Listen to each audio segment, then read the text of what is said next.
തിരിച്ചടി ഭയങ്കരമായിരിക്കും അവരെ നമ്മൾ അറ്റാക്ക് ചെയ്താൽ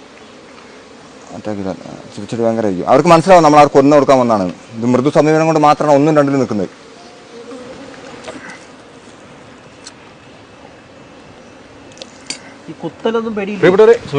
കഴിഞ്ഞ വീഡിയോയുടെ ഒരു കണ്ടിന്യൂഷൻ ആണ് അല്ലേ ശ്രീമാരേട്ടാ?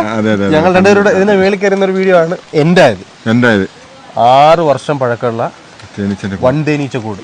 ഇത് എടുക്കുന്ന ഡേഞ്ചറിനെ പറ്റി ഒന്ന് പറഞ്ഞു കൊടുത്തോ. ഇത് നമ്മൾ എടുത്തിട്ട് വീക്കും ചിലപ്പോൾ. ഞങ്ങളിപ്പോൾ എടുത്തിട്ട് പെരുമാറാൻ സാധ്യതയുണ്ട്. ഇതിൽ കുറെ പട്ടാളക്കാരും ഇവരൊക്കെ ഉണ്ട്. എന്നാൽ ഞങ്ങൾ അവനെ അതിജീവിച്ചിട്ട് അവനെ കടിക്കുന്ന മുഖത്തും ചുണ്ടിന് കക്ഷത്ത് അങ്ങനെ ടൈമായിരിക്കും. ഓരോരുത്തർക്ക് ഓരോ ഷേക്ക് ഉണ്ട്. ഇത് ഈ ചീച്ച നമ്മളെ ചുണ്ട് ചെവി ഒക്കെ കടിക്കുക. പക്ഷെ ഇതിലും അപകടകരമായ മലങ്കുളവി ഈച്ച നമ്മളെ നട്ടെല്ലിന് തൊടയിലിന് തോളലിനൊക്കെ കടിക്കുക. ഇത് ഏകദേശം 6 വർഷമായതാണ് ഈ കാടിനോട് ചേർന്ന് തൂക്കിയിട്ടിട്ട്. ഇത് സാറിന് ഈച്ച വളർത്തുന്നതിനൊക്കെ പ്രത്യേകതയുണ്ട്.